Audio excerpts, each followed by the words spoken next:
Hi guys and welcome back to the channel Deepak Yadav Education. Welcome to the daily Hindu news and editorial analysis of 14th of December 2021. तो guys आज है तारीख 14 दिसंबर 2021 और है Tuesday. देखेंगे आज का द हिंदू कंप्लीट न्यूज़पेपर।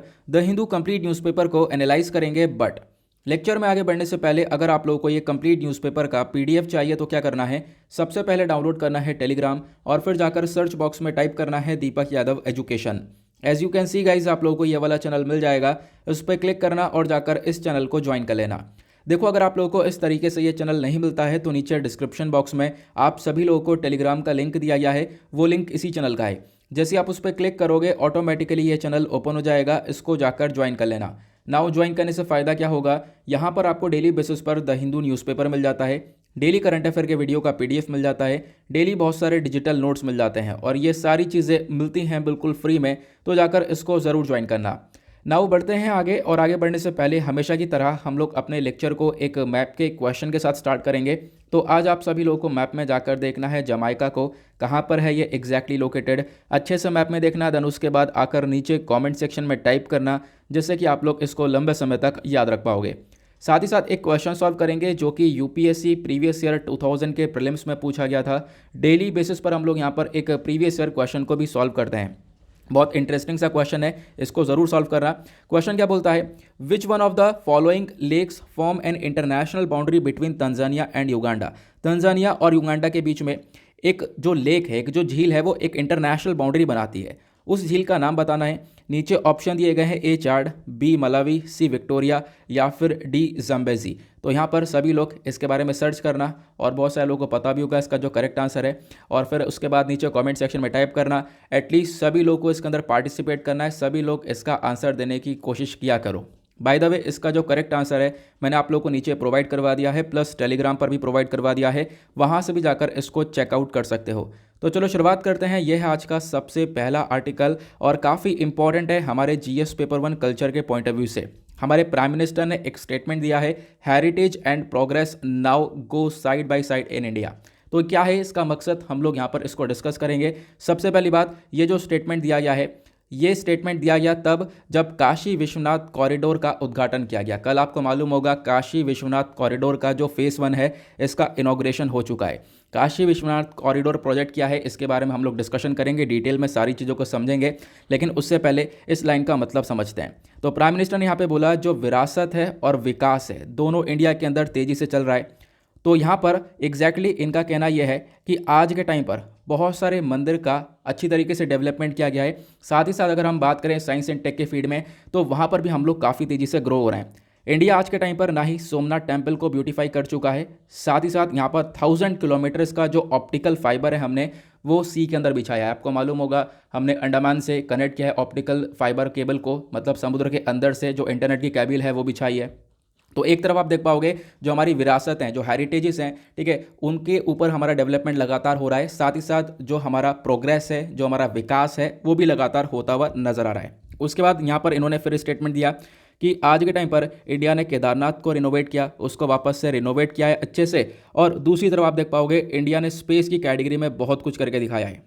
ठीक है, उसके बाद यहाँ पर क्या हुआ, आज के टाइम पर भारत जो है राम टेम्पल को बना रहा है अयोध्या के अंदर। उसी के साथ साथ यहाँ पर बहुत सारे मेडिकल कॉलेजेस हर एक डिस्ट्रिक्ट में ओपन किए जा रहे हैं। साथ ही साथ जो इंडिया है, इंडिया ने यहाँ पर आप देख पाओगे जो विश्वनाथ टेम्पल है इसकी यहाँ पर बहुत तरीके से डेवलपमेंट करी है। इसका जो लुक है वो एक तरीके से यहाँ पर और ज़्यादा बेहतर बनाया है। लेकिन दूसरी तरफ आप देख पाओगे तो दूसरी तरफ इंडिया के अंदर करोड़ों लोगों को घर प्रोवाइड करवाया गया। तो यहाँ पर बोला जा रहा है जो हमारी विरासतें हैं, जो हमारी हेरिटेजेस हैं, उनका तो डेवलपमेंट चल ही रहा है, साथ ही साथ जो हमारी अलग से प्रोग्रेस है अलग अलग चीज़ों में वो भी लगातार चल रही है। ऐसा स्टेटमेंट हमारे प्राइम मिनिस्टर का आया। अब डिस्कस करते हैं यहाँ पर काशी विश्वनाथ कॉरिडोर आखिरकार क्या है। ये जो कॉरिडोर है ये कनेक्ट करता है काशी विश्वनाथ टेम्पल को गंगा के रिवर के बैंक के साथ, मतलब गंगा घाट के साथ इस टेम्पल को कनेक्ट करता है। तो इसके बारे में सारी चीज़ें हम लोग जानेंगे, लेकिन उससे पहले लिखित में मैं आपको सारी चीज़ें यहाँ पर प्रोवाइड करवा चुका हूँ, इसको आप लोग देख सकते हो। आर्टिकल प्रीलिम्स के पॉइंट ऑफ व्यू से इंपॉर्टेंट हो सकता है। जीएस पेपर 1 के अंदर हमारे बहुत सारे टॉपिक्स हैं, जैसे कि इंडियन आर्ट फॉर्म्स हो गया, इंडियन आर्किटेक्चर हो गया, इन सभी के पॉइंट ऑफ व्यू से इंपॉर्टेंट हो सकता है।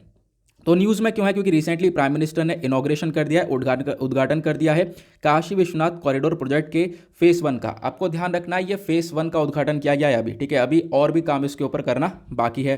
और इसके अंदर हमने जो है टेम्पल को गंगा घाट से तो कनेक्ट किया, साथ ही साथ और भी बहुत सारी चीज़ों को ओपन किया गया है और भी बहुत सारी चीज़ों का उद्घाटन किया गया, जैसे कि टूरिस्ट फैसिलिटेशन सेंटर हो गया, वैदिक केंद्र, और यहाँ पर मुमुक्षा भवन, भोगशाला, सिटी म्यूजियम, व्यू गैलरी, और भी यहाँ पर चीज़ें आप देख पाओगे, फूड कोर्ट, इन सभी चीज़ों का उद्घाटन किया गया ताकि हम लोग क्या कर सकें, इस एरिया को टूरिज्म के पर्सपेक्टिव से भी देख सकें। और इनफैक्ट ये होगा, डेफिनेटली होगा, जो टूरिज्म है इसके अंदर बहुत ज़्यादा बढ़ावा देखने को मिलने वाला है हमें आने वाले टाइम पर। और अब यहाँ पर बोला गया, थोड़ा सा काशी विश्वनाथ टेम्पल के बारे में चर्चा की गई है। हम लोगों ने देखा कि जब मराठा क्वीन अहिलबाई होलकर थी, ठीक है, यहाँ पर ये इंदौर की थी, तो इन्होंने यहाँ पर सबसे पहली बात काशी विश्वनाथ टेम्पल को रिनोवेट करने की चर्चा की थी, उसके जो सराउंडिंग्स है उनको रिनोवेट करने की यहाँ पर चर्चा की थी, ठीक है। फिर उसके बाद क्या हुआ, अब हम देख पा रहे हैं ये काशी विश्वनाथ कॉरिडोर प्रोजेक्ट के ऊपर काम चल रहा है। अभी क्या हुआ, ये जो कॉरिडोर वाला काम है ये 2019 में ही स्टार्ट कर दिया गया था और आज के टाइम पर काफ़ी तेज़ी से हम लोग यहाँ पर इसको कर पाए हैं, ठीक है। खासकर यहाँ पर जो अहिल्याबाई होलकर थी, ठीक है, इन्होंने यहाँ पर रेनोवेट किया था काशी विश्वनाथ टेम्पल को। सबसे पहले इन्होंने रेनोवेट किया, उसके बाद हम लोगों ने 2019 में ये कॉरिडोर बनाने का मकसद रखा, फिर हमने यहाँ पर इस कॉरिडोर को डेवलप किया। अब कॉरिडोर का फेज़ 1 तैयार हो चुका है, अब कॉरिडोर के फेज़ 2 के ऊपर हम लोग काम करेंगे। साथ ही साथ क्या हुआ, जब हम इस कॉरिडोर को बना रहे थे तो बीच में बहुत सारे और भी हम लोग को टेम्पल्स मिले हैं, खुदाई करते करते और भी बहुत सारे मंदिर मिले हैं, तो उनको ऐसा का ऐसा ही रह दिया गया है और साथ ही साथ उनकी जो ब्यूटीफाई है उनको और ज़्यादा खूबसूरत बना दिया गया है, ये भी यहाँ पर बताया गया। उसके बाद अब इसका सिग्निफिकेंस क्या होगा, देखो इसका सिग्निफिकेंस ये होगा, जो हमारा टेम्पल है वो गंगा घाट से के साथ यहाँ पर कनेक्ट होगा, प्लस उसके बाद यहाँ पर एक चीज़ और देखने को मिलेगा कि जो काशी विश्वनाथ टेम्पल है ये एक तरीके से सबसे फेमस हिंदू टेम्पल देखने को मिलेगा, जो कि डेडिकेट किया गया है लॉर्ड शिव जी को। ये भी आपको मालूम होगा, क्योंकि इसलिए भी इंपॉर्टेंट है क्योंकि काशी विश्वनाथ टेम्पल के अंदर आपको मालूम होगा जो 12 ज्योतिर्लिंग है उसमें से 12 ज्योतिर्लिंग में से एक ज्योतिर्लिंग काशी विश्वनाथ टेम्पल के अंदर है। अब ये 12 ज्योतिर्लिंग क्या होते हैं आपको मालूम होगा, बोला ये जाता है जो शंकर जी हैं वो स्वयं यहाँ पर प्रकट हुए थे इन 12 जगह पर, तो ये 12 ज्योतिर्लिंग के बारे में भी आपको मालूम होना चाहिए। हाँ, यूपीएससी क्वेश्चन पूछ चुका है इन ज्योतिर्लिंगा के रिगार्डिंग, ठीक है, तो आपको इनके बारे में ही पता होना चाहिए। चलो मैं बता देता हूँ आपको। यहाँ पर आप लोग ये देख पा रहे होंगे, इस वाले पिक्चर में सभी चीज़ें दे रखी हैं, जैसे कि यहाँ पर सोमनाथ ज्योतिर्लिंग हुआ, महाकालेश्वर ज्योतिर्लिंग हुआ, ओमकारेश्वर ज्योतिर्लिंग हुआ। जो क्वेश्चन पूछा गया था उसका आंसर शायद ओमकारेश्वर ज्योतिर्लिंग था, जो कि यूपीएससी ने पूछा था। मैं क्वेश्चन डाल नहीं पाया हूँ लेकिन ये क्वेश्चन पूछा गया था, ठीक है। तो उसके बाद आप देख पाते हो सबकी लोकेशन यहाँ पर लिखी गई है। और जैसे कि मैंने अभी बात की है काशी विश्वनाथ के बारे में, तो आप देख पा रहे होंगे काशी विश्वनाथ ज्योतिर्लिंग ये वाराणसी उत्तर प्रदेश के अंदर आपको देखने को मिल जाएगा, ठीक है। ये भी बहुत इंपॉर्टेंट है, इनके बारे में ध्यान रखना है। देन अब इस पूरे प्रोजेक्ट से फ़ायदा क्या होगा, देखो इस पूरे कॉरिडोर से फ़ायदा ये होगा कि यहाँ पे टूरिज़्म इन्हेंस होगा, प्लस यहाँ पर बहुत सारी और भी यहाँ पर फैसिलिटीज़ मिलेंगी लोगों को, जैसे कि यहाँ पर आप कह सकते हो क्लीनर रोड्स हो गई, ठीक है, और यहाँ पर बेटर लाइटनिंग होने वाली है, बेटर स्ट्रीट लाइट्स होगा, और बहुत ज़्यादा साफ़ ड्रिंकिंग पानी होगा, ड्रिंकिंग वाटर जिसको हम लोग बोलेंगे। तो ये सारी चीज़ें यहाँ पर देखने को मिलने वाली है। ओवरऑल टूरिज़्म ज़्यादा बढ़ेगा। अब उसके बाद हम लोग अब इस कॉरिडोर के बारे में थोड़ा सा पिक्चर के थ्रू समझते हैं कि आखिरकार ये काम कैसे किया गया है। तो ये जो पिक्चर आप लोगों को दिख रहा है इसको मैं थोड़ा सा जूम करके दिखाता हूँ, ठीक है। अब जैसे कि यहाँ पर आपने सबसे पहले ऊपर वाला पिक्चर देखना है, ये 2 पिक्चर अलग अलग हैं। गूगल मैप का सैटेलाइट व्यू है ये।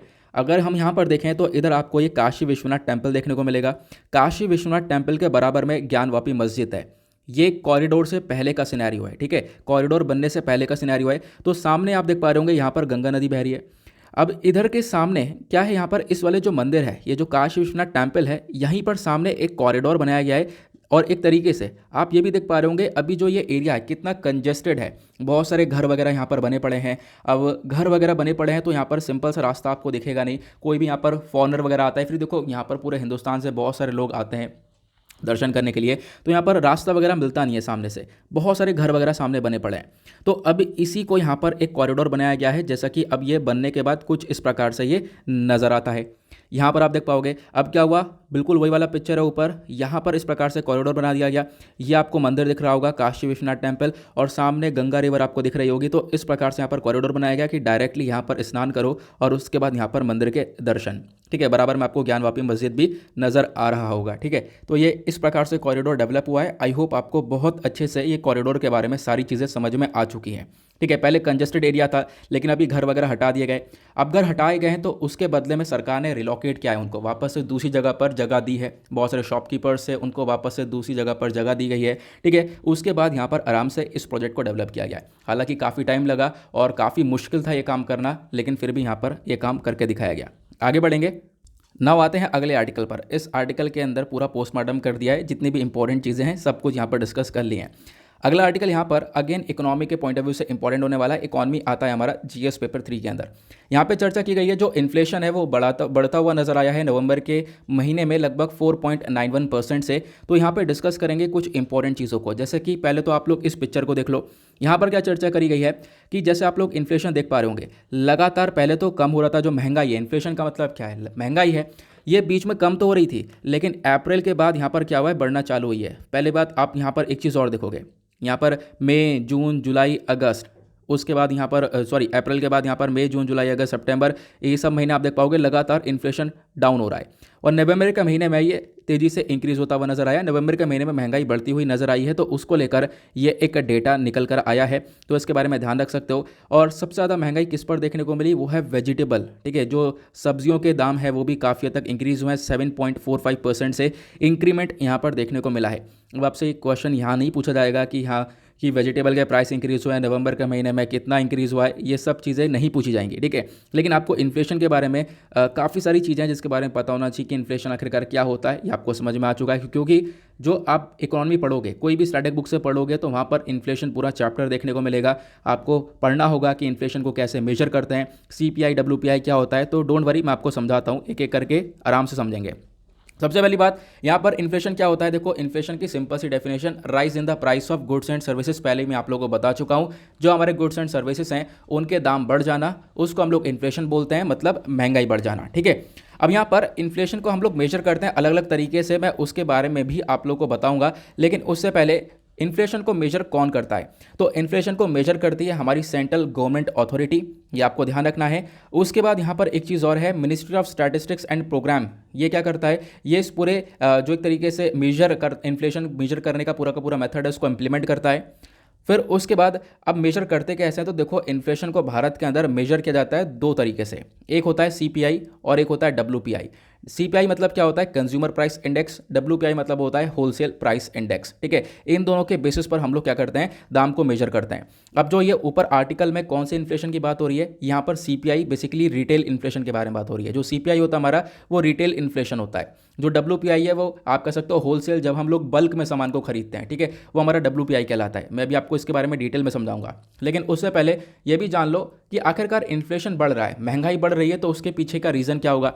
उसके पीछे के बहुत सारे रीजंस होते हैं, जैसे कि सबसे पहली बात यहाँ पर आप कह सकते हो कभी कभी डिमांड इंक्रीज हो जाती है। डिमांड काफ़ी ज़्यादा बढ़ गई किसी प्रोडक्ट की, सप्लाई उसकी हो नहीं रही है, तो इन्फ्लेशन बढ़ जाएगा।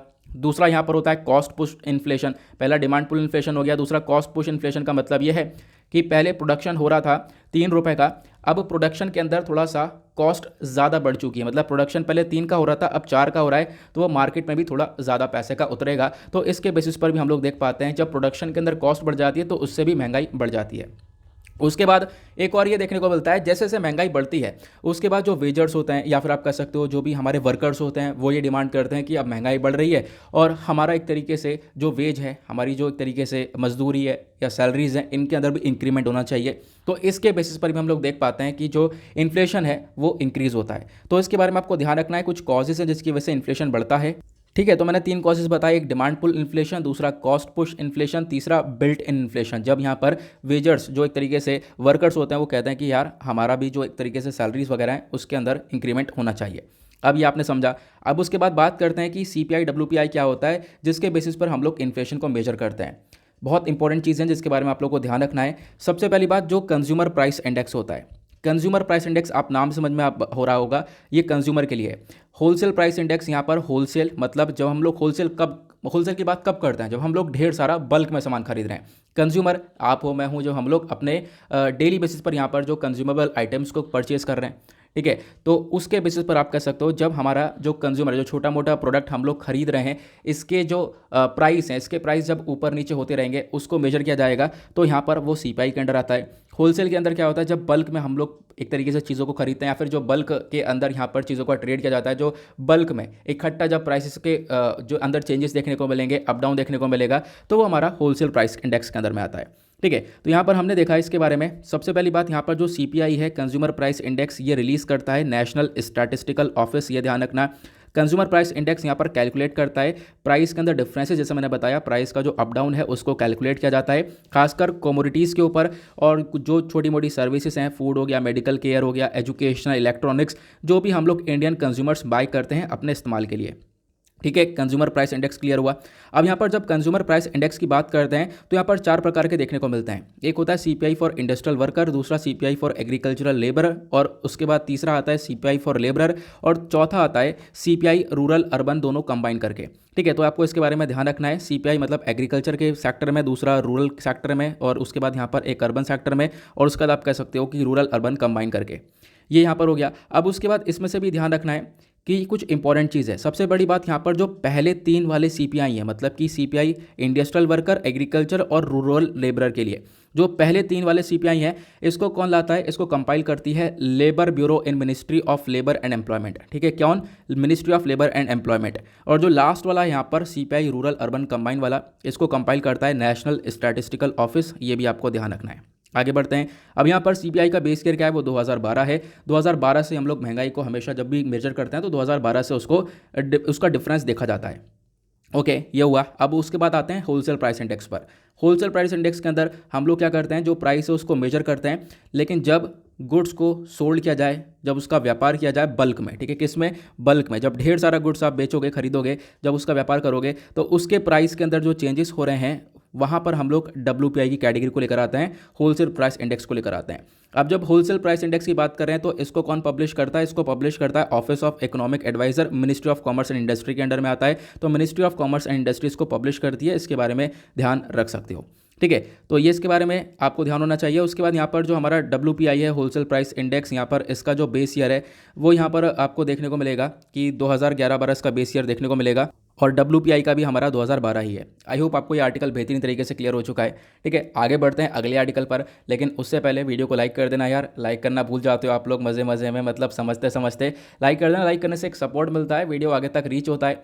तो एक्सपेक्टेशन है, कल मैंने आप लोगों से बोला था कि 5000 लाइक्स आप लोग कर सकते हो, फिर भी हम लोग काफ़ी आ गया है। लगभग मेरे ख्याल से 4500 के आसपास उस वीडियो पर लाइक आ चुके हैं पहली बार, वो और मोस्ट लाइक वीडियो बन चुका है। तो आप लोग यहाँ पर इस पर भी लाइक करके एक तरीके से टारगेट को अचीव कर सकते हो। 5000 का हमने टारगेट रख रखा है। लगभग यहाँ पर 25,000 30,000 लोग, उससे भी ज़्यादा लोग यहाँ पर वीडियो को देख रहे हैं, तो एक लाइक करने से काफ़ी सपोर्ट बन जाता है। आप लोग यहाँ पर इस प्रकार सपोर्ट कर सकते हो।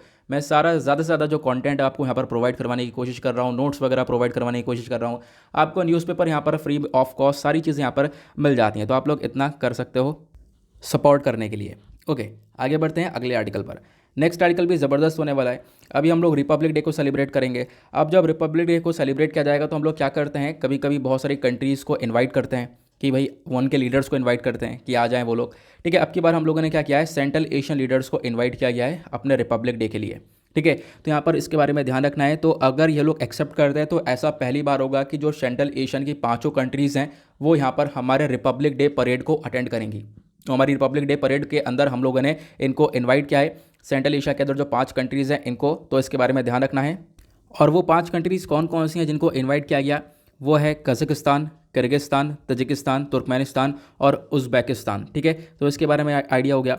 उसके बाद यहाँ पर इनको इनवाइट किया गया। क्या हम पहले भी इनवाइट कर चुके हैं? देखो, पहले भी हम लोग यहाँ पर बहुत सारे इसी प्रकार के ग्रुपिंग्स को इनवाइट कर चुके हैं। हम लोग इनवाइट करते रहते हैं, और अगर यहाँ पर ये पूरा, अभी देखो अभी क्या है ना, इसको लेकर सभी ने एक्सेप्ट नहीं किया है। जैसे यहाँ पर सभी लोग इस इन्विटेशन को एक्सेप्ट करते हैं, उसके बाद ये आर्टिकल वापस से चर्चा में आएगा। इससे पहले 2009 में भी हम लोगों ने जो किर्गिस्तान के फॉर्मर प्रेसिडेंट थे इनको इन्वाइट किया था। ठीक है, तो आप कह सकते हो मतलब एक तरीके से आज के टाइम पर किर्गिस्तान के फॉर्मर प्रेसिडेंट है, तो हम लोगों ने उनको इनवाइट किया था। हम लोग हर साल आप देख पाओगे लगातार कभी ना कभी इनवाइट करते रहते हैं, और बहुत से लोगों को इनवाइट किया गया है। उसके बाद यहाँ पर क्या हुआ, एक चीज़ और मैं बता दूं, हमारे प्राइम मिनिस्टर ने इनवाइट किया था सार्क को और बिम्स्टेक के ग्रुप लीडर्स को। बाय द वे, सार्क और बिम्स्टेक की फुल फॉर्म क्या है नीचे कमेंट सेक्शन में ज़रूर लिखना। ठीक है, हमने सार्क बिम्स्टेक के ग्रुप लीडर्स को इनवाइट किया था 2014-2019 में। उसके बाद हमने जो आसियान के लीडर्स हैं, ठीक है, आसियान की फुल फॉर्म भी बताना, तीनों ग्रुप के फुल फॉर्म आपको नीचे कमेंट सेक्शन में देनी है।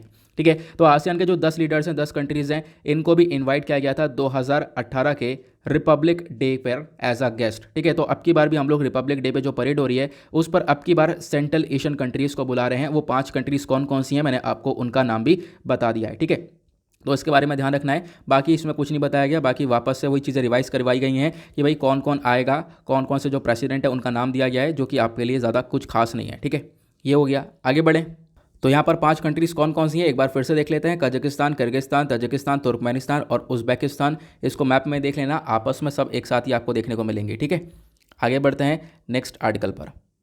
लेकिन उससे पहले एक चीज़ और, अब यहाँ पर हमने इन लोगों को इनवाइट क्यों किया गया है? ऑब्वियसली हम लोग अपने रिलेशंस को मेंटेन करने की कोशिश कर रहे होंगे, इस वजह से यहाँ पर इनवाइट किया है। बिल्कुल रिलेशंस को थोड़ा हम लोग ज़्यादा बेहतर बनाने की कोशिश कर रहे हैं, क्योंकि होता क्या है, जब ये कंट्रीज़ आपको देखने को मिलेगी, जैसे कि यहाँ पर मान लो ये ऊपर कंट्रीज़ हैं सारी, इधर आपको इंडिया देखने को मिल जाएगा, बीच में पाकिस्तान आ जाता है। पाकिस्तान की वजह से हम लोग यहाँ पर इन कंट्रीज़ तक रीच नहीं हो पाते, अगर बीच में पाकिस्तान ना होता।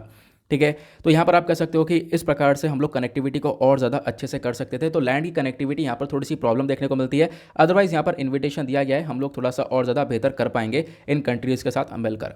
उसके बाद अगले आर्टिकल पर आते हैं। नेक्स्ट आर्टिकल में चर्चा की गई है, इंडिया यहाँ पर फोकस कर रहा है उनक्लोज के ऊपर। ये यूएन क्लोज या उनक्लोज क्या होता है? यह है United Nations Convention on the Law of the Sea. जो समुद्र होता है उनमें जो बहुत सारे डिस्प्यूट्स होते हैं वो यहाँ पर उनक्लोज में जाते हैं। उनक्लोज यहाँ पर उसी को लेकर रूल्स एंड रेगुलेशंस को बनाता है। क्या होता है आगे मैं आपको इसके बारे में समझाऊंगा। तो यहाँ पर गवर्नमेंट ने बोला है कि हम लोग बिल्कुल कमिट करेंगे और कमिट हैं, बिल्कुल फ्री और ओपन रूल बेस्ड ऑर्डर की तरफ हम लोगों का ध्यान रहेगा। और ये सारी चीज़ें यहाँ पर कंफर्म करी गई हैं पार्लियामेंट में मंडे में। और यहाँ पर बोला है कि बिल्कुल हम लोग उनक्लोज को भी सपोर्ट करते हैं। उनक्लोज को सपोर्ट करते करते जो मतलब ये लॉज हैं इनको सपोर्ट करते करते भारत यहाँ पर कमिटेड रहेगा। हम लोग फ्री और ओपन रूल बेस्ड ऑर्डर की तरफ भी हम लोग झुकाव अपना दिखाएंगे। अब जो भारत सरकार है, गवर्नमेंट ऑफ इंडिया है, उन्होंने यहाँ पर कमिट किया है कि भाई हम लोग यहाँ पर क्या करेंगे, सेफ गार्ड मेरीटाइम इंटरेस्ट के ऊपर काम करेंगे। अब यहाँ पर सेफ गार्ड मेरीटाइम इंटरेस्ट का मतलब ये है, जैसे कि भारत आज के टाइम पर इंडियन ओशन रीजन के अंदर बहुत सारे काम कर रहा है, बहुत सारे कंट्रीज़ के साथ मिलकर सिक्योरिटी को आगे प्रमोट कर रहा है। ठीक है, तो हमारा मेन काम क्या है, हम लोग यहाँ पर इंडियन ओशन रीजन के अंदर अपनी सिक्योरिटी को थोड़ा सा ज़्यादा इन्हेंस कर रहे हैं, ज़्यादा बढ़ा रहे हैं। ठीक है, और हमारे लिए मेरीटाइम सिक्योरिटी काफ़ी ज़्यादा ज़रूरी भी है। ठीक है, तो यहाँ पर ये भी बताया गया कि भारत यहाँ पर आज के टाइम पर कमिटेड है कि हम लोग यहाँ पर मेरीटाइम इंटरेस्ट को और भी तरीके से प्रोटेक्ट करें, और हम लोग यहाँ पर रिस्पेक्ट करते हैं उनक्लोज की। और फिर उसके बाद यहाँ पर और क्या बोला गया, तो और यहाँ पे बोला गया इंडिया ने आप कह सकते हो डेवलप करा है मैरीटाइम कोऑपरेशन अपने बहुत सारे रीजनल पार्टनर्स के साथ। मतलब कि समुद्र के अगर हम बात करें तो यहाँ पर बहुत सारी कंट्रीज़ के साथ हम लोगों ने अपने रिलेशंस को मेंटेन किया है। अगर हम देखें तो गवर्नमेंट का एक विजन है security and growth for all in the region, जिसका नाम है सागर। आपको मालूम होगा हम लोग क्या कर रहे हैं, इसकी मदद से हम लोग का काम है कि हम लोग दूसरी कंट्रीज़ के साथ, जो खासकर इंडियन ओशन रीजन में आपको बहुत सारी कंट्रीज़ आपको देखने को मिलेंगी, मालदीव्स देखने को मिलेगा और भी बहुत सारे नेशंस देखने को मिलेंगे, वहाँ पर हम लोग उनके साथ अपने रिलेशंस को थोड़ा सा और ज़्यादा इन्हेंस करने के ऊपर काम करते हैं। और इन्हेंस करने के करते करते हम लोग, आपको पता होगा, बहुत सारी कंट्रीज़ के साथ जॉइंट अभ्यास करते हैं, जॉइंट एक्सरसाइज करते हैं, जो मैरीटाइम एक्सरसाइज होती है। ठीक है, तो ये भी आपको ध्यान रखना है। तो बेसिकली यहाँ पर बोला गया है खास करके इंडिया यहाँ पर प्रमोट करता है फ्री और ओपन रूल बेस्ड ऑर्डर को, कि हम लोग यहाँ पर एक तरीके से अपना जो इंडो पैसिफिक रीजन है, खासकर इंडियन ओशन रीजन है, इसको फ्री, ओपन और रूल बेस्ड ऑर्डर के ऊपर यहाँ पर हम लोग आगे लेकर चलना चाहते हैं। अब यहाँ पर ये यूएन क्लॉज क्या है, मैं आपको इसके बारे में भी बता देता हूँ। आर्टिकल हमारा जीएस पेपर 2 के पॉइंट ऑफ व्यू से इंपॉर्टेंट हो जाएगा। यूएन क्लॉज की फुल फॉर्म है United Nation Convention on the Law of the Sea. 1982 में यहाँ पर इसको लाया गया। इसको हम लोग लॉ ऑफ द सी भी बोलते हैं। अब यहाँ पर आप कह सकते हो कि इसने क्या किया, इसने समुद्र को लेकर 5 जोन्स अलग अलग डिवाइड कर दिए। वो 5 जोन कौन कौन से हैं? एक इंटरनल वाटर, हर एक कंट्री के पास 5 जोन होंगे। एक इंटरनल वाटर, उसके बाद दूसरा टेरिटोरियल सी, तीसरा कॉन्टेगियस सी, चौथा एक्सक्लूसिव इकोनॉमिक जोन जिसके बारे में आप काफ़ी बार पढ़ते हो, पांचवा हाई सी। अब ये क्या होता है आगे मैं आपको समझाऊंगा। अब क्या हुआ, यूएन क्लॉज के बारे में हमने देखा, और यूएन क्लॉज एक लौता यहाँ पर इंटरनेशनल कन्वेंशन देखने को मिलेगा जो कि मैरीटाइम स्पेस को लेकर काम करता है। खासकर यहाँ पर जो हमारा समुद्र वाला एरिया है इसके डिस्प्यूट को लेकर काम करता है। जो भी डिस्प्यूट होता है उनको देखता है, इन डिस्प्यूट के रूल्स एंड रेगुलेशंस को लेकर काम करता है।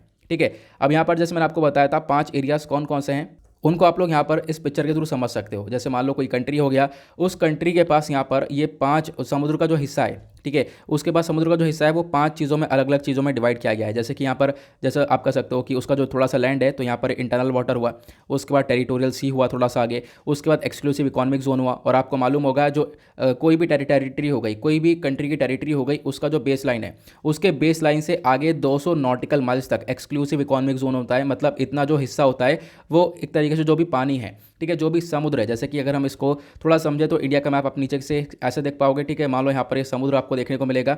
अब यहाँ पर इस समुद्र में मान लो यहाँ पर इतना जो हिस्सा है, यहाँ पर मान लो 200 नॉटिकल माइल्स अगर आप चलोगे आगे, 200 नॉटिकल माइल्स आते ही जो एक्सक्लूसिव इकोनॉमिक जोन है वो आपका आ जाएगा, और एक्सक्लूसिव इकोनॉमिक जोन के अंडर का जितना भी हिस्सा है वो आपके टेरिटरी के अंडर में आता है, उसके बाहर वाला हिस्सा हाई सीज़ के अंडर में आ जाता है। ठीक है, तो ये आपको इसके बारे में ध्यान रखना है। तो ये यहाँ पर ये बेसिकली बताया गया है, जितनी भी एक तरीके से यहाँ पर इसका डिवाइड किया गया है, जो भी यहाँ पर ये अलग अलग कॉन्सेप्ट्स लाए गए हैं, ये सब यहाँ पर यूनक्लोज लेकर आया है, जिसकी मैंने फुल फॉर्म बता दी आपको। और यूनक्लोज के बारे में जितनी भी इंपॉर्टेंट इन्फॉर्मेशन जो प्रीलिम्स के पॉइंट ऑफ व्यू से इंपॉर्टेंट होती है वो भी आप लोग यहाँ पर सीख चुके हो। आगे बढ़ते हैं। नाउ यहाँ पे आते हैं अगले आर्टिकल पर। अगला आर्टिकल बहुत ज़्यादा ज़बरदस्त होने वाला है, बहुत ध्यान से सुनते हुए चलना, क्योंकि इसके अंदर कन्फ्यूजन क्रिएट हो सकता है, लेकिन मैं कन्फ्यूजन क्रिएट होने नहीं दूंगा, आराम से यहाँ पर हम लोग इसको समझते हुए चलेंगे। अभी क्या हुआ है, लोकसभा ने पास कर दिया है bill correcting drafting error in NDPS act. आपको मालूम होगा हमारे पास एक एक्ट है एनडीपीएस, जिसकी फुल फॉर्म है narcotic drugs and psychotropic substances act. अब यहाँ पर ये जो एक्ट है इसका मेन काम क्या है कि लोगों को ड्रग्स कंजम्पशन से रोका जाए, जो ड्रग्स है बेसिकली इसका यूज़ ना हो, इसके लिए हम लोग यहाँ पर एनडीपीएस एक्ट को लेकर आए थे। अब क्या हुआ, इसके अंदर काफ़ी बार अमेंडमेंट हो चुका है, लगभग 3-4 बार अमेंडमेंट हुआ है। लास्ट जो अमेंडमेंट हुआ था वो 2014 में हुआ था। अब जब ये अमेंडमेंट किया गया, मतलब कुछ बदलाव करे गए, तो जो भी ड्राफ्टर थे जिन्होंने बदलाव किया था उन्होंने एक गलती कर दी थी, इसके अंदर एक एरर कर दिया था। अब क्या हुआ, उसी गलती को सुधारने के लिए, ठीक है, उसी गलती को करेक्ट करने के लिए, करेक्टिंग द ड्राफ्टिंग एरर आप कह सकते हो, उसी गलती को सुधारने के लिए ये एनडीपीएस एक्ट यहाँ पर पास किया गया। क्योंकि ये गलती अगर नहीं सुधरी तो या आप ड्रग्स का कंजम्पशन करने के बाद भी यहाँ पर कोर्ट में एक तरीके से बेल मांग सकते हो। बेल नहीं कह सकते, मतलब आप कह सकते हो कि इसके अंदर एक लूप होल है, क्योंकि यहाँ पर आप कह सकते हो परमिशन अलाउ कर दी गई है। और वो परमिशन कैसे अलाउ करी गई है, क्या गलती हुई थी, मैं आपको एक एक करके यहाँ पर ये सारी चीज़ें समझाऊंगा। अच्छे से हम लोग यहाँ पर इसके बारे में कवर करेंगे चीज़ों को। सबसे पहली बात, यहाँ पर ये जो एनडीपीएस अमेंडमेंट बिल है 2021 कैसे इंपॉर्टेंट होगा, हमारे GS paper 2 government policies and interventions point of view के इसके पॉइंट ऑफ व्यू से इंपॉर्टेंट हो जाएगा। तो न्यूज़ में क्यों है, क्योंकि हाल ही में इस अमेंडमेंट बिल को इंट्रोड्यूस किया गया था लोकसभा के अंदर। नाउ फाइनली यहाँ से ये पास हो चुका है। और ये जो बिल है ये किसको अमेंड करेगा, ये हमारे पुराने वाले, ऑब्वियसली क्या है, देखो ये जो बिल है हमारे तो पुराने वाले एक्ट को अमेंड करेगा, उसके अंदर बदलाव करेगा। तो पुराना वाला एक्ट कौन सा है, वो है narcotics drugs and psychotropic substances act 1985। ठीक है, तो ये 1985 वाला एक्ट है जिसको यहाँ पर ये एक तरीके से करेक्ट करेगा, इसके अंदर चेंजेस करेगा। और मैं आपको एक चीज़ बता देता हूँ, वापस से हम लोग ऊपर चलेंगे, लेकिन उससे पहले एक चीज़ और बता देता हूँ। जो ये एनडीपीएस एक्ट है ये अभी तक 3 बार अमेंड हो चुका है, 3 बार इसके अंदर बदलाव हुआ है। देखो 1988, फिर उसके बाद 2001 और फिर उसके बाद 2014। 2014 में लास्ट अमेंडमेंट हुआ था और यहीं पर एक गलती हो गई थी, उसी गलती को सुधारने के लिए यहाँ पर ये नया अमेंडमेंट बिल पास किया जा रहा है। अब यहाँ पर ये जो अमेंडमेंट बिल है ये क्या बोलता है, देखो इसमें मैं आपको 2-3 चीज़ें बहुत अच्छे से समझाता हूँ। पहले तो आप लोगों को एनडीपीएस एक्ट के बारे में पता होना चाहिए। एनडीपीएस एक्ट क्या है, तो मैं आपको इसके बारे में भी बता देता हूँ। मैंने यहाँ पर इसी के अंदर यहाँ पर एनडीपीएस एक्ट के बारे में मेंशन कर रखा है। ठीक है, जो एक्ट है ये एक्ट का मेन काम है रेगुलेट करना, जो भी एक तरीके से मैन्युफैक्चरिंग, ट्रांसपोर्ट, कंजम्पशन हो रहा है ड्रग्स का, उसको रेगुलेट करने का काम करना, उसको रोकने का काम करना। जो पर्सनल यूज़ के लिए ड्रग्स का कंजम्पशन होता है बेसिकली उसको तो प्रॉपरली रोकने का काम करता है ये एनडीपीएस। ठीक है, उसके बाद अगर कोई तब भी ये काम करता है तो वो एक ऑफेंस है, एक क्राइम है, देन उसके बाद क्या होगा, यहाँ पर उसको पनिशमेंट मिलेगी, लगभग 10 साल की पनिशमेंट मिल सकती है। और मतलब और ज़्यादा से ज़्यादा इसको एक्सपेंड करके 20 ईयर्स तक कर दिया जा सकता है। और इसमें फाइन भी लग सकता है 1 लाख रुपए का। और अगर कोई तब भी नहीं मानता है, वापस से ऑफेंस करता है, वापस से ड्रग्स का कंजम्पशन करता है, तो उसको डेथ पेनल्टी भी हो सकती है, ये आपको ध्यान रखना है। ठीक है, ये हमारा एनडीपीएस एक्ट बोलता है। अब इसके अंदर अमेंडमेंट हुए 1988, 2001 और 2014, ये आपको पता चल गया। 2014 में जो अमेंडमेंट हुआ था इसके अंदर क्या बोला गया, ये देखो 2014 में अमेंडमेंट हुआ, उससे पहले क्या कहानी थी, उससे पहले ये कहानी थी कि एनडीपीएस एक्ट के अंदर जो ड्रग्स है ना, यहाँ पर जो भी ड्रग्स हैं बेसिकली क्या है, जो ये ड्रग है जैसे कि मॉर्फिन वगैरह हो गया, ये मॉर्फिन हम लोग पेशेंट्स के लिए भी इस्तेमाल करते हैं, जो मरीज हैं उनके लिए भी इस्तेमाल करते हैं, मरीज को सही करने के लिए भी। प्लस ये जो मॉर्फिन है वो यहाँ पर ड्रग्स के तौर पर भी जो यहाँ पर व्यक्ति हैं वो अपने ब्रेन को ट्रेन करने के लिए इस्तेमाल करते हैं। तो यहाँ पर जो मॉर्फिन है उसका दोनों तरीके से इस्तेमाल हो सकता है। इसी प्रकार से और भी बहुत सारे ड्रग्स हैं। ठीक है, तो यहाँ पर क्या हुआ, पेशेंट्स को सही करने के लिए भी यहाँ पर इस ड्रग्स को अलाउंस नहीं मिल पा रही थी, मतलब कि हॉस्पिटल्स के अंदर भी यहाँ पर क्या हो रहा था, इन ड्रग्स को अलाउ नहीं किया जा रहा था 2014 से पहले। अब फिर उसके बाद क्या होता है, 2014 में यहाँ पर ये अमेंडमेंट होता है। अब 2014 के अंदर जब ये अमेंडमेंट करते हैं तो इस एक्ट के अंदर बोला जाता है कि भाई हम लोग क्या कर रहे हैं, बिल्कुल इसको अलाउ कर देंगे मेडिकल पर्पज़ के लिए। जो ये ड्रग्स हैं इनको मेडिकल पर्पज़ के लिए अलाउ किया जाएगा। हॉस्पिटल्स वगैरह इन ड्रग्स को बहुत ईजिली यहाँ पर अलाउ करके इनका यूज़ कर पाएंगे पेशेंट्स को ठीक करने के लिए।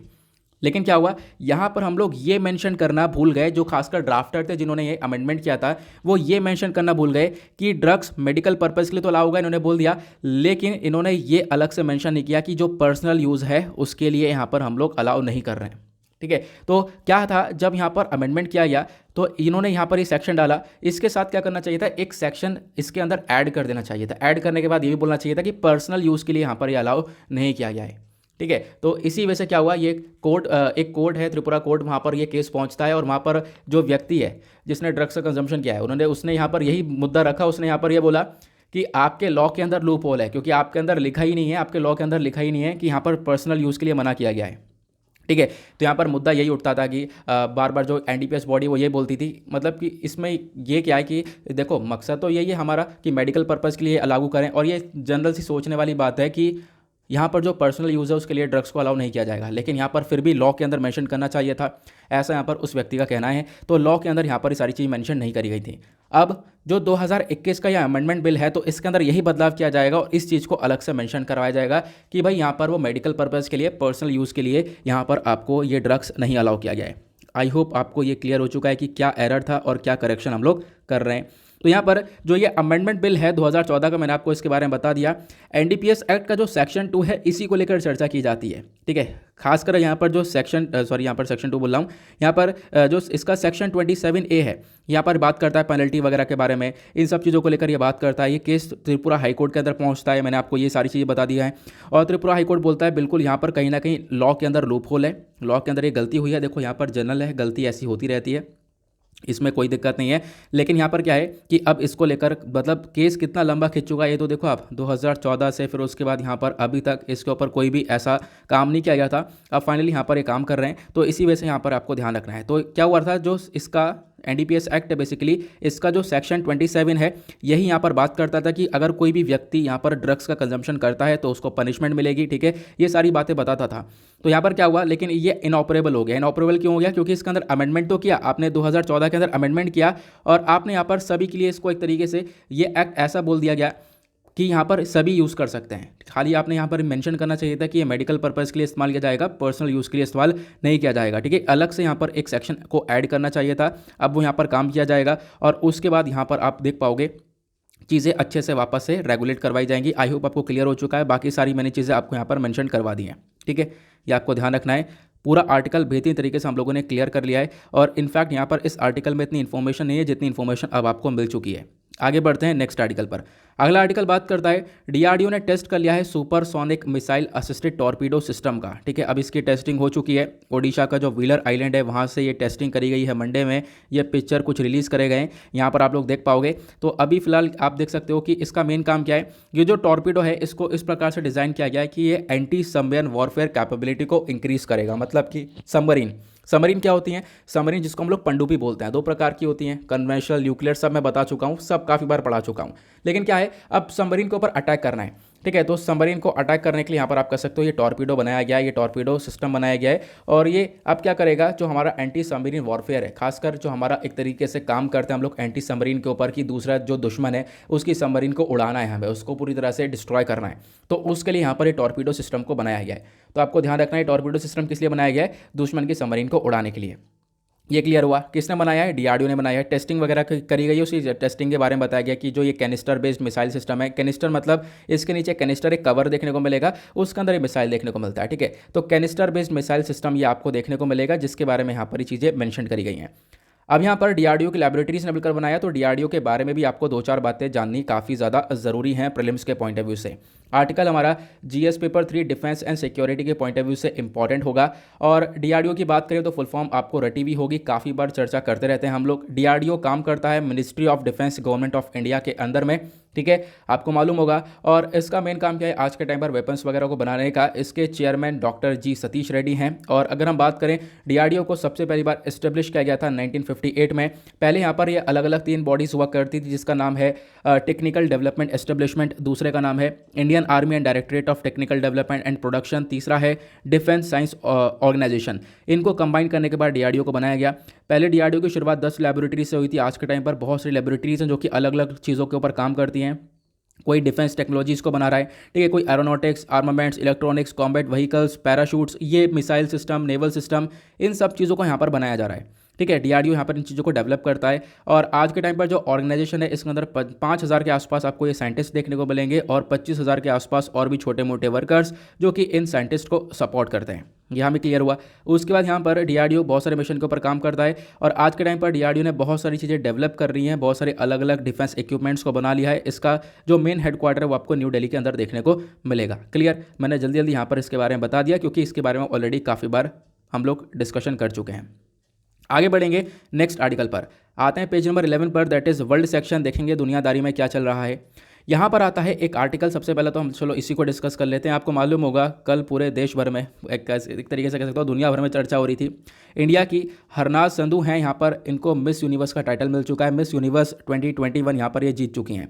21 साल की हैं और ये जो मिस यूनिवर्स का टाइटल है ये भी 21 साल बाद ही आया है। ठीक है, तो आप कह सकते हो यहाँ पर ये जो पूरा टाइटल है ये इजराइल के अंदर यहाँ पर इस पूरे के पूरे कंडक्ट किया गया था इस पूरे टाइटल को, और इसका ये 70th एडिशन था और पूरा का पूरा इजराइल के अंदर हुआ। और उसके बाद यहाँ पर आप कह सकते हो यहाँ पर ये एक तरीके से जो हरनाज संधू है ये जीत कर आई, जिनका पिक्चर आप लोग यहाँ पर देख पा रहे होंगे। और मैंने जैसा बताया कि 21 साल बाद ये टाइटल आया है, तो इससे पहले लगभग 2 टाइटल और हैं हमारे पास। तो टोटल मिस यूनिवर्स के 3 टाइटल हो चुके हैं भारत के पास, तो आपको इसके बारे में ध्यान रखना है। तो मिस यूनिवर्स के 3 टाइटल कौन कौन से हैं? एक आया था सबसे पहली बार 1994 में, कौन लेकर आई थी? उनका नाम है सुष्मिता सेन।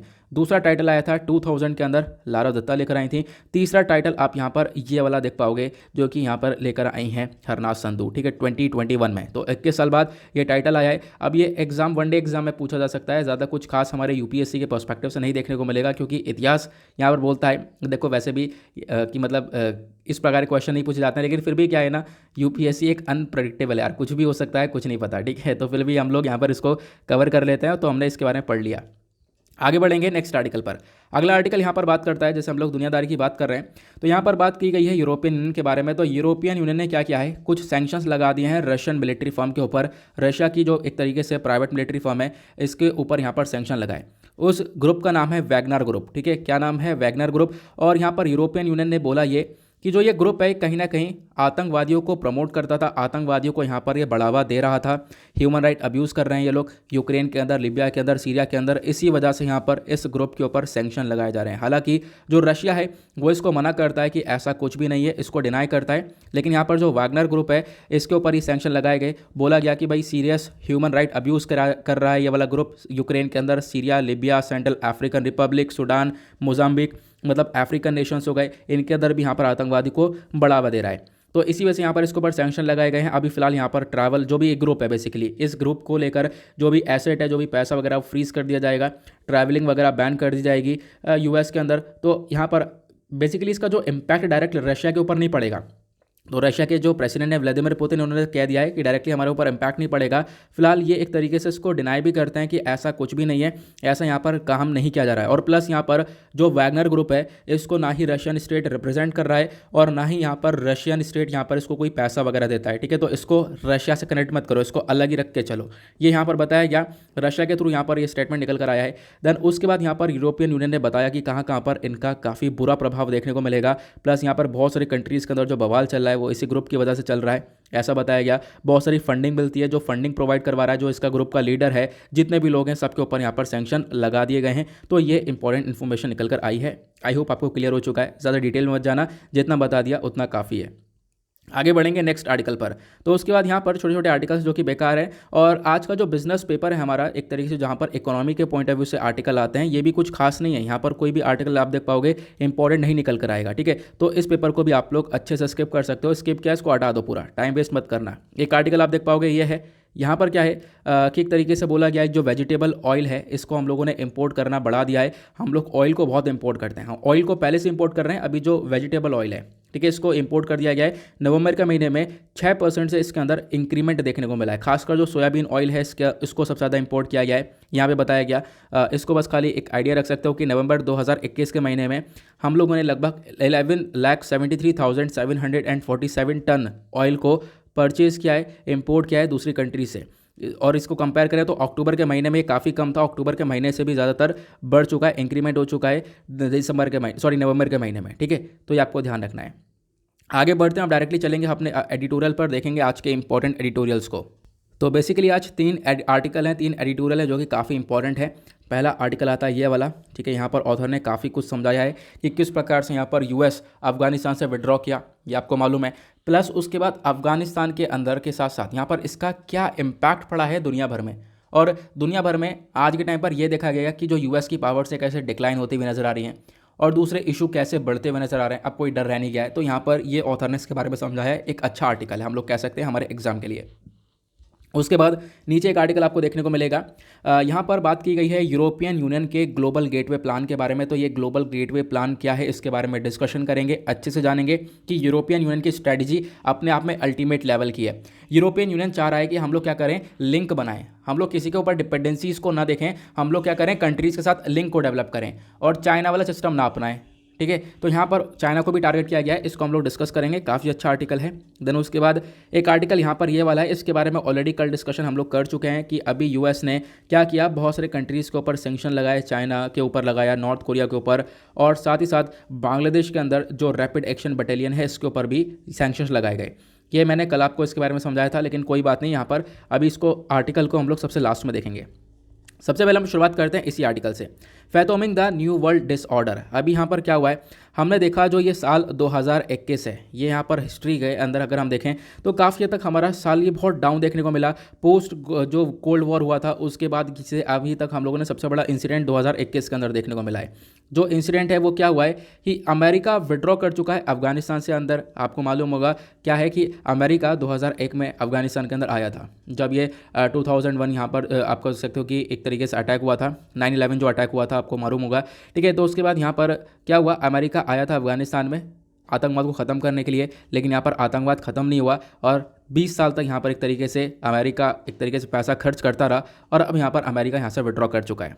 अब इससे काफ़ी प्रॉब्लम आई है, प्लस यहाँ पर जियो पॉलिटिक्स के ऊपर बहुत बड़ा इशू, एक तरीके से बहुत बड़ा प्रेशर पड़ा है। वो प्रेशर क्या है, हम लोग इसको भी थोड़ा सा देखेंगे कि आखिरकार ये इम्पैक्ट देखने को क्या मिला दुनिया भर में, ठीक है। सबसे पहली बात यहाँ पर जो अमेरिका विड्रॉ हुआ, तो इससे यहाँ पर पता चलता है कि सबसे बड़ी बात, इनकी जो पावर्स है काफ़ी वीकेंसी नज़र आई हैं आज के टाइम पर। जो बहुत सारी जो दूसरी कंट्रीज़ है वो यहाँ पर अमेरिका को कमज़ोर से समझने लगी हैं, क्योंकि ऐसा पहली बार नहीं है कि अमेरिका यहाँ पर अफगानिस्तान से विड्रॉ किया है, ऐसा पहले भी देखने को मिला है। वियतनाम में से भी यहाँ पर विड्रॉ करा था, वियतनाम में भी कुछ इसी प्रकार की सिचुएशन देखने को मिली थी, जहाँ पर अमेरिका ने पुल बैक कर लिया था वियतनाम से 1975 में। उसके बाद आज के टाइम पर भी क्या हुआ, यूएस फेल हो चुका है एक तरीके से। जो अफगानिस्तान के साथ वॉर चल रही थी मतलब 20 सालों से, इसके अंदर भी यहाँ पर यूएस पूरी तरह से फेल हुआ। बिल्कुल सेम इसी तरीके से वियतनाम के अंदर भी फेल हुआ। इसी प्रकार से और भी अलग अलग इंसिडेंट्स हुए हैं अलग अलग कंट्रीज़ में, जहाँ पर अमेरिका कुछ नहीं कर पाया है, सिर्फ और सिर्फ पैसा खर्चने की बजाय। ये यहाँ पर हम लोगों ने देखा। उसके बाद क्या हुआ, यहाँ पे बोला गया अमेरिका ने लॉस्ट कर दिया अपना अफगानिस्तान वॉर पूरी तरह से, यहाँ पर अमेरिका यहाँ पर खो चुका। और उससे क्या हुआ, यहाँ पे अमेरिका ने इसके पीछे मतलब इसके पीछे का रीज़न क्या है कि अमेरिका अपना जो है अफगानिस्तान से काफ़ी हद तक यहाँ पर जो वॉर है इसको लूज़ कराए। उसके पीछे का रीज़न ये है ना कि यूएसए ने फोकस रखा चाइना के ऊपर। हम लोग यूएसए क्या कर रहा था, चाइना के ऊपर लगातार फोकस कर रहा था, एक रोल प्ले कर रहा था कि भाई चाइना को कैसे टैकल करें। चाइना एक बहुत बड़ा मुद्दा बन चुका था यूएस के लिए। तो इसी वजह से यहाँ पर इन्होंने क्या करा, अफगानिस्तान के अंदर से विड्रॉवल किया। और इससे क्या हुआ, तालिबान आया और 20 साल तक ये लोग यहाँ पर आप कह सकते हो कि लड़ते रहे। यहाँ पर एक तरीके से यूएस लड़ता रहा 20 साल तक। वहाँ पर यूएस ने कितना सारा कुछ इन्वेस्टमेंट वगैरह किया, वो सब एक तरीके से बेकार ही हुआ, उसका कोई यहाँ पर कोई इफेक्टिव रोल देखने को मिलेगा नहीं। अब इसी प्रकार से बहुत सारा इतिहास के अंदर आप कह सकते हो बहुत सारे एग्जाम्पल हम लोग देख पाएंगे कि जिस प्रकार से ये बड़ी बड़ी कंट्रीज़ हैं जिन्होंने यहाँ पर कोशिश तो की थी दूसरी कंट्रीज़ के अंदर आतंकवाद खत्म करने की, लेकिन ऐसा कुछ कर नहीं पाई और लास्ट में खूब पैसा खर्च करने के बाद यहाँ पर निकलना पड़ा उन कंट्रीज से। इस प्रकार के सिनेरियो बहुत सारे देखने को मिले हैं। 1970 में आप देख पाओगे यूएस ने विड्रॉ किया था वियतनाम में, ठीक है, वियतनाम से यहाँ पे बताया गया। उसके बाद यहाँ पर एक चीज़ और आप देख पाओगे, और क्या क्या बताया गया, जैसे कि सोवियत है, यूएसएसआर हुआ करता था, सोवियत ने भी यहाँ पर अफगानिस्तान से विड्रॉ किया था फरवरी 1989 में, ठीक है, क्योंकि यहाँ पर सोवियत भी नहीं हरा पाया था एक तरीके से मुजाहिदीन और इस्लामिस्ट गुरिल्लास को, ठीक है, जिसको यहाँ पर यूएस, सऊदी अरेबिया, पाकिस्तान, ये सब लोग बैक कर रहे थे, उसको यहाँ पर यूएसएसआर नहीं हरा पाया था। तो यूएसएसआर भी यहाँ पर अफगानिस्तान से विड्रॉ कर चुका है। तो ऐसे सिनेरियो हम लोगों ने पहले देखे हैं कि बड़े बड़े नेशंस ने कोशिश करी है छोटे छोटे नेशंस में जाकर आतंकवाद को ख़त्म करने की, लेकिन ऐसा नहीं हो पाया है और वो फेल होकर निकले हैं। उसके बाद यूएस ने क्या फेस किया ये हमने समझा, ठीक है। उसके बाद यहाँ पर बोला कि आज के टाइम पर अगर हम देखें तो जो कैपेबिलिटीज़ हैं खासकर यहाँ पर यूएस की वो काफ़ी कम हो चुकी हैं और इससे दूसरी कंट्रीज़ कहीं ना कहीं बढ़ती हुई नजर आएंगी। दूसरी कंट्रीज़ का मतलब ये है कि आज के टाइम पर जो दुनिया भर में दूसरे इश्यूज़ हैं वो बढ़ते हुए नजर आएंगे। हम लोग यूएस को पावरफुल मानते हैं, लेकिन यूएस ने यहाँ पर अफगानिस्तान के अंदर कुछ नहीं कर पाया। उसके बाद क्या हुआ आपको मालूम होगा, रशिया ने यूक्रेन को कब्जा लिया था 2014 में, तब भी यहाँ पर यूएस इस चीज़ को नहीं रोक पाया। सीरिया के अंदर अगर हम बात करें, ये इसी प्रकार के इंसिडेंट होते रहे, वहाँ पर भी आप कह सकते हो यूएस कुछ नहीं कर पाया। तो इसी प्रकार से यहाँ पर स्टेप्स बताए गए हैं लगातार कि ऐसी सिचुएशन बढ़ती रही है और फाइनली आप कह सकते हो अमेरिकन ट्रूप्स वापस से अफगानिस्तान से विड्रॉ हो गई हैं। तो हर एक पैरा के अंदर ऑथर ने मेंशन कर रखा है कि अफगानिस्तान से यूएस विड्रॉ हो गया है, लेकिन यहाँ पर आप देख पाओगे बार बार चीज़ें रिपीटेडली बताई जाती है। जैसे मैं आपको डेली बेसिस पर बताता हूँ, काफ़ी सारी चीज़ें रिपीटेड होती हैं। तो यहाँ पर मैं आपको बता रहा हूँ फिलहाल क्या हुआ, यहाँ पर आपको समझ में आ रहा होगा। अब क्या है, आज के टाइम पर 3 चैलेंजेस सबसे बड़े बढ़ चुके हैं। वो चैलेंजेस क्या हैं, यहाँ पर हम लोग देख रहे हैं कि जैसे जैसे यूएस ने अफगानिस्तान से विड्रॉ किया, वापस से वही लाइन आ चुकी है, तो उसके बाद हम लोग ये देखा कि रशिया थोड़ा सा ज़्यादा मतलब कि पावरफुल सा अपने आप को देख रहा है कि यूएस कुछ नहीं कर पाएगा। चाइना अपने आप को थोड़ा सा पावरफुल सा देख रहा है कि कुछ नहीं कर पाएगा। ईरान अपने आप को थोड़ा सा पावरफुल सा देख रहा है कि यहाँ पर यूएस कुछ नहीं कर पाएगा।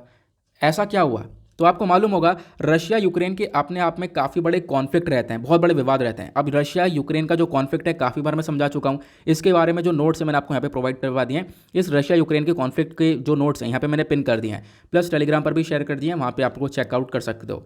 देखो टेलीग्राम चैनल 2 हैं, एक दीपक यादव एजुकेशन के नाम से है, दूसरा दीपक यादव एजुकेशन ब्रैकेट में नोट्स लिखा हुआ है उस वाले नाम से है। तो ब्रैकेट वाले नोट्स वाले के अंदर आपको सारे नोट्स मिलते हैं, बाकी वाले चैनल पर आपको PDF वगैरह मिलते हैं। तो आप जरूर ज्वाइन कर लेना। मैं आपको ज़्यादा से ज़्यादा जितनी भी सटीक इन्फॉर्मेशन है वो यहाँ पर प्रोवाइड करवाने की कोशिश करता हूँ। तो ऐसा यहाँ पर मेरे ख्याल से अभी तक कोई नहीं कर रहा है, तो यहाँ पर आपको देखना होगा। रशिया यूक्रेन के कॉन्फ्लिक्ट भी आपको मैंने साथ ही साथ प्रोवाइड करवा दिए हैं। और ये सारी चीज़ें पता है ऐसी चीज़ें हैं जो मैं काफ़ी बार पढ़ा चुका हूँ, और आप लोग अगर साथ ही साथ वीडियोस को फॉलो कर रहे हो, नोट्स वगैरह अपने प्रिपेयर कर रहे हो, इंपॉर्टेंट पॉइंट्स को इनकॉर्पोरेट कर रहे हो अपने नोट्स में, तो यहाँ पर ये चीज़ें ऐसी हैं कि आप वापस से चीज़ें पढ़ लो, आपको रिविजन ही रिविजन होता रहेगा, रिविजन ही रिविजन, और ये आपको काफ़ी हेल्प करेगा। ठीक है, तो यहाँ पे बात करते हैं। तो अभी क्या हुआ, मुद्दा ये है कि रशिया अपने आप को थोड़ा सा ज़्यादा अच्छा समझ रहा है, ज़्यादा पावरफुल समझ रहा है। क्यों? क्योंकि यूएस कुछ नहीं कर पाया पूरे इतिहास में। यूएस अभी अफगानिस्तान के अंदर से विड्रॉ कर चुका है। उसके बाद से क्या हुआ, रशिया ने क्या करा, यूक्रेन के आसपास अपने लगभग 1,75,000 ट्रूप्स को बैठा दिया, क्योंकि यहाँ पर एक पॉसिबिलिटी यह है कि रशिया कहीं ना कहीं यूक्रेन के अंदर इन्वेड कर सकता है, ऐसा बताया गया। ठीक है, मैं अभी आपको एक पिक्चर दिखाता हूँ। पिक्चर मैं आपके साथ पहले भी शेयर कर चुका हूँ, काफ़ी सारे पिक्चर्स मैंने यहाँ पर शेयर कर रखे हैं, इंडिया, ताइवान, सब कुछ मैंने आपको यहाँ पर प्रोवाइड करवा रखा है। वैसे तो यहाँ पे वाला मैप आप देख पाओगे, इधर आपको रशिया नज़र आएगा, इधर आपको यूक्रेन नज़र आएगा। ठीक है, ये वाला जो एरियाज़ हैं ये काफ़ी डिस्प्यूटेड हैं। रशिया ने इस वाले रीजन को, क्रीमिया वाले रीजन को 2014 में हथियाया था। तो आर्टिकल में ऑथर ने भी बोला कि उस टाइम पे भी यूएस कुछ नहीं कर पाया था, और आज के टाइम पर आप देख पाओगे जैसे अफगानिस्तान से यूएस निकला है, उसके बाद रशिया की अपने आप को और ज़्यादा पावरफुल समझ रहा है कि यूएस कुछ नहीं कर पाएगा। तो रशिया ने क्या करा, अपने बहुत सारे एक तरीके से जो ट्रूप्स हैं, बहुत सारे यहाँ पर अपने जो एक तरीके से सोल्जर्स हैं, उन सबको डिप्लॉय कर दिया है यूक्रेन के आसपास, यूक्रेन के बॉर्डर्स पर। और डिप्लॉय करने से क्या होगा, यहाँ पर बोला ये जा रहा है कि रशिया कहीं ना कहीं यूक्रेन को इन्वेड कर सकता है, यूक्रेन के ऊपर यहाँ पर कब्जा कर सकता है। तो यहाँ पर जब अभी तक यूएस कुछ नहीं कर पाएगा, तो कर पाया है, तो पॉसिबिलिटी कि आने वाले टाइम पर भी यहाँ पर कुछ ना कर पाए, तो ऐसा यहाँ पर ऑथर बोलते हैं। उसके बाद यहाँ पर क्या हुआ, दूसरा इशू आता है ईरान का। तो रशिया ने अपने आप को मजबूत समझा, दूसरा ईरान अपने आप को मजबूत समझ रहा है। क्यों? यहाँ पर ईरान भी एक प्रकार से ऐसे देख रहा है, क्योंकि ईरान के साथ ईरान न्यूक्लियर डील हुई थी। आपको मालूम होगा ईरान न्यूक्लियर डील अपने आप में बहुत इंपॉर्टेंट पॉइंट है। पूरी न्यूक्लियर डील का जो नोट्स है मैंने आपको वो भी यहाँ पे प्रोवाइड करवा दिए हैं, इसको भी आप लोग चेकआउट कर सकते हो। 2015 में ये न्यूक्लियर डील हुई थी ईरान के बीच में, और जो खासकर जो P5+ कंट्रीज़ हैं, परमानेंट 5 कंट्रीज़ हैं, और उसके बाद यहाँ पर एक जर्मनी था +1 में, इन कंट्रीज़ के बीच में ये डील हुई। इसमें डील में हुआ यहाँ पे जो ईरान है, ईरान यूरेनियम का एनरिचमेंट नहीं करेगा, क्योंकि यूरेनियम की मदद से, यूरेनियम को एनरिच अगर कर लेते हैं तो उससे हम लोग न्यूक्लियर वेपन्स बना सकते हैं। अब न्यूक्लियर वेपन्स अगर बनाएंगे तो इससे आप समझ सकते हो कितना बड़ा इफेक्ट पड़ता है पूरे दुनिया भर में। अगर यहाँ पर आपने देखा होगा एक बार न्यूक्लियर वेपन का इस्तेमाल किया जाए और कितना ज़्यादा इसका डिजास्टरस इफेक्ट होता है। अगर हम बात करें तो ईरान को न्यूक्लियर एनरिचमेंट से रोकने के लिए यहाँ पर ये डील करी गई थी 2015 में, कि ईरान न्यूक्लियर एनरिचमेंट नहीं करेगा और ईरान के ऊपर से सैंक्शंस हटा देंगे। उस समय यहाँ पर यूएस के प्रेसिडेंट बराक ओबामा साहब हुआ करते थे। तो यहाँ पर डील हो चुकी थी, ईरान ने बोला ठीक है डील करेंगे, आगे कहानी बढ़ती रही कहानी। उसके बाद क्या हो गया, यहाँ पर डोनाल्ड ट्रंप आ चुके थे। ठीक है, डोनाल्ड ट्रंप यहाँ पर टर्म में आए, और डोनाल्ड ट्रंप ने क्या किया कि एक तरीके से जो ईरान है, इस न्यूक्लियर डील में से डोनाल्ड ट्रंप यूएस को बाहर ले गए। इन्होंने बोला कि हम लोग ये कोई डील वगैरह नहीं करेंगे, यूएस को बाहर निकाला इस डील में से, और ईरान के ऊपर वापस से सारे सैंक्शंस लगा दिए। अब क्या हुआ, अब वापस से जो बाइडन आ चुके हैं। अब जो बाइडन क्या चाहते हैं कि डील वापस से हो जाए। जो बाइडन चाहता है कि वापस ये अग्रीमेंट हो जाए, लेकिन अब ईरान, आप देख सकते हो, ईरान पलट के जवाब दे रहा है यूएस को। ईरान ये बोलता है कि हम डील तभी करेंगे जब आप हम लोग को एंश्योरिटी दो कि फ्यूचर में कोई प्रेसिडेंट दूसरा आता है तो वो इस डील से बाहर ना निकले। तो यहाँ पर ईरान का आप देख पाओ कितना ठोस जवाब यहाँ पर देखने को मिलेगा। तो अभी इसको लेकर चर्चा चल रही है ईरान न्यूक्लियर डील को लेकर, तो ये यहाँ पर बोला गया है। ठीक है, तो आज के टाइम पर जो कंट्रीज अपने आपको काफ़ी पावरफुल समझ रही हैं, क्योंकि वो यही देख रही हैं कि यूएसए कुछ कर नहीं पा रहा है। उसके बाद नेक्स्ट आप देख पाओगे, नेक्स्ट है चाइना। चाइना भी अपने आपको काफ़ी पावरफुल समझ रहा है। क्यों? क्योंकि आपको मालूम होगा उससे पहले चाइना ताइवान के रिलेशंस इतने खराब नहीं थे, लेकिन आज के टाइम पर जब से अफगानिस्तान से विड्रॉ किया यूएस, तब से क्या हुआ, चाइना ने क्या करा, ताइवान के ऊपर से अपने जो फाइटर जेट्स हैं ये उड़ा दिए थे। आपको मालूम होगा फाइटर जेट्स निकाले हैं। उसके बाद आज के टाइम पर क्या हुआ, पूरी तरह से चाइना ने देखो पॉसिबिलिटी है कि चाइना आने वाले टाइम पर ताइवान को पूरी तरह से कब्जाए। ठीक है, और मतलब अगर हम चाइना ताइवान का इशू देखें तो चाइना ताइवान का जो इशू है वो भी मैंने आपको प्रोवाइड करवा दिया है। यहाँ पर आप लोग नोट्स देख पाओगे, सारी चीज़ें मैंने आपको प्रोवाइड करवा दी हैं। तो एक तरीके से जो इनका इशू देखें तो हिस्ट्री में ताइवान पहले चाइना का ही पार्ट हुआ करता था, बहुत सारी सिविल वॉर्स हुई, आपस में कॉन्फ्लिक्ट हुआ, उसके बाद यहाँ पर ताइवान अलग हो चुका था। फिर उसके बाद यहाँ पर आप कह सकते हो चाइना आज के टाइम पर कहता है कि ताइवान हमारा पार्ट है, लेकिन ताइवान बोलता है कि नहीं, हम किसी के पार्ट नहीं, हम एक अलग से कंट्री हैं। और आज के टाइम पर बहुत सारी कंट्रीज ताइवान को एज अ कंट्री रिकग्नाइज भी करती हैं और बहुत सारी country as a country recognise नहीं करती है। ये भी आपको ध्यान रखना है। ताइवान कहाँ पर है इसको भी मैं आपको मैप में दिखा देता हूँ, ताकि आप लोग चीज़ों को थोड़ा सा और अच्छे से रिलेट कर पाओ। ठीक है, जैसे कि मैंने यहाँ पर ये भी आपको प्रोवाइड करवा दिया है। ताइवान इंडिया के रिलेशंस मैंने आपको प्रोवाइड करवा दिए हैं, सारी चीज़ें एक साथ प्रोवाइड करवा दी हैं। यहाँ पर आप देख पाओगे ये है हमारा महान भारत, और भारत के कंपैरिजन में आप देख पाओगे यहाँ पर आपको ये ताइवान देखने को मिलेगा, इधर चाइना देखने को मिलेगा। तो आज के टाइम पर चाइना पूरी कोशिश कर रहा है कि इसको कब्जा लिया जाए। तो इसमें यहाँ पर आप कह सकते हो जो प्रोसेस है ये थोड़ा सा और बढ़ चुका है जब से यूएस अफगानिस्तान से बाहर निकला। तो चाइना यहाँ पर आज के टाइम पर भी आप कह सकते हो ये भी काफ़ी हद तक कमज़ोर समझ रहे हैं, किसको, यूएस को। तो इस प्रकार का सिनेरियो निकल कर आता है। आई होप आप लोगों को सारी चीज़ें अच्छे से समझ में आ चुकी हैं। जितनी भी चीज़ें मैंने आपको बताई हैं वही चीज़ें यहाँ पर आपको लिखी हुई नजर आएंगी। ठीक है, तो ये देखने को मिला। उसके बाद यहाँ पर काफ़ी सारी टफ चॉइसेस यहाँ पर बताई गई हैं कि बहुत सारी टफ चॉइसेस यहाँ पर देखने को मिली हैं। यूएस ने काफ़ी सारी टफ चॉइसेस को फेस किया भी है। ठीक है, जैसे कि यहाँ पर सैंक्शंस लगाना, रशिया के ऊपर बहुत सारे सैंक्शंस लगाए, बहुत सारे सैंक्शंस लगाए।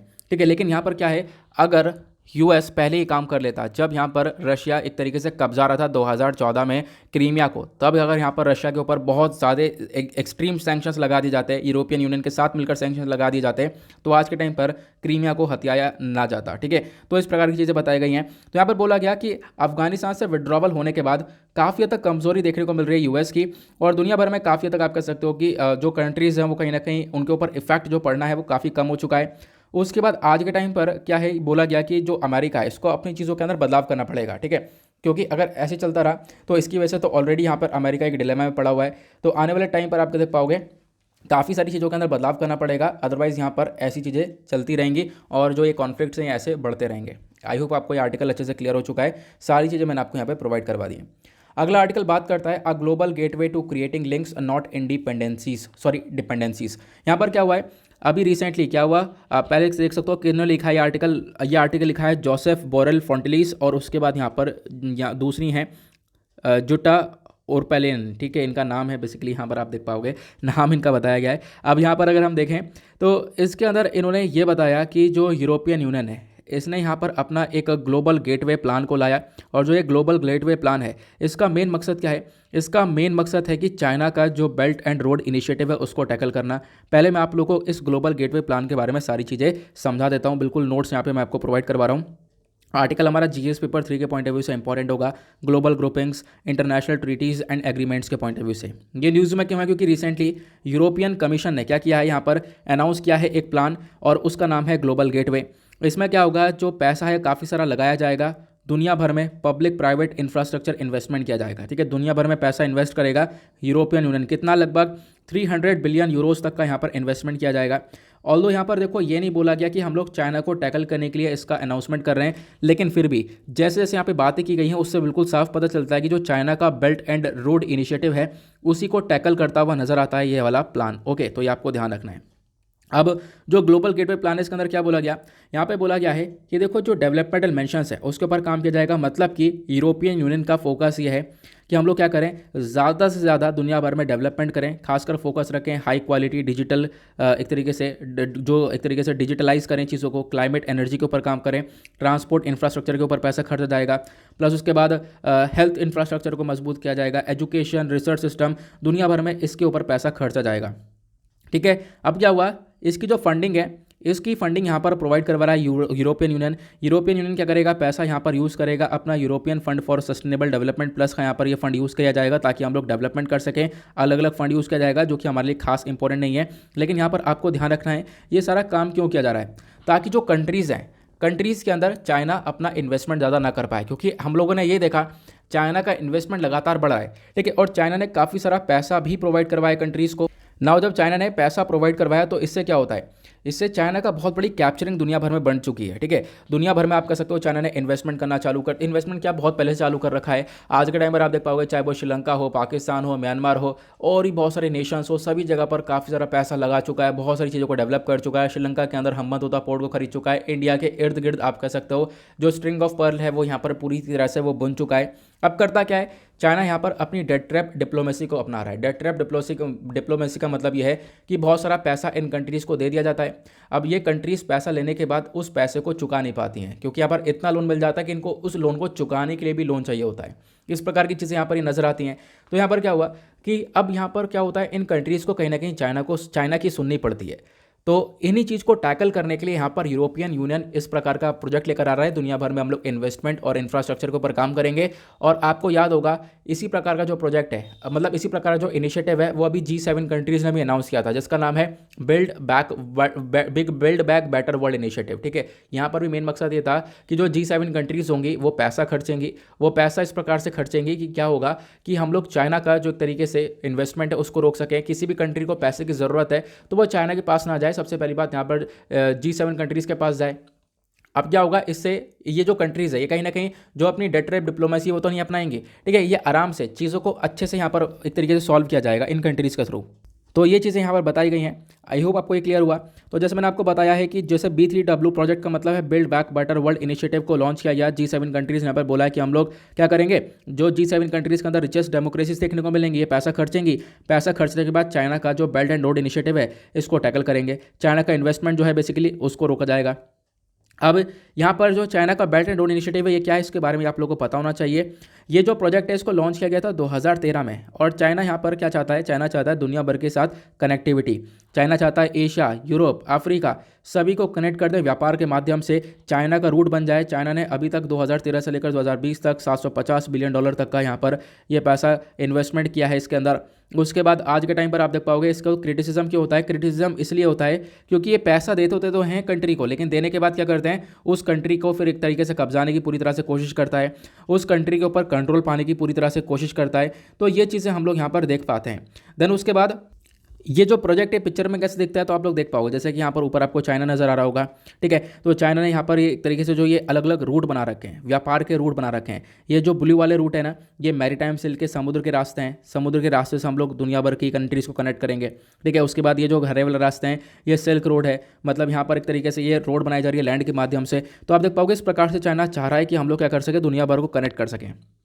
और इंडिया यहाँ पर इसका पार्ट नहीं है, आपको ध्यान रखना है। हालांकि यहाँ पर क्या हुआ है ना कि जो पाकिस्तान ऑक्यूपाइड कश्मीर वाला एरिया है, POK वाला एरिया, वो पाकिस्तान के कब्जे में है। और पाकिस्तान ने यहाँ पर वो एक तरीके से वहाँ पर चाइना को CPEC प्रोजेक्ट बनाने के लिए दे दिया है, चाइना पाकिस्तान इकोनॉमिक कॉरिडोर के लिए। ठीक है, तो जो कि यहाँ पर क्या होता है, पाकिस्तान के ग्वादर पोर्ट से डायरेक्ट कनेक्ट करता है चाइना के जिंजांग प्रोविंस को। ठीक है, तो यहाँ पर ये CPEC प्रोजेक्ट भी आपको यहाँ पर देखने को मिल रहा होगा, जो कि इंडिया के POK वाले रीजन से निकलता है। और इंडिया इसको लेकर अपने कंसर्न भी दिखाता है कि भाई यहाँ पर ये आप कैसा कर रहे हो, क्योंकि जो POK वाला एरिया है वो इंडिया की टेरिटरी के अंदर आता है। हालांकि यहाँ पर उसके ऊपर कब्जा कर रखा है पाकिस्तान, वो बात अलग है।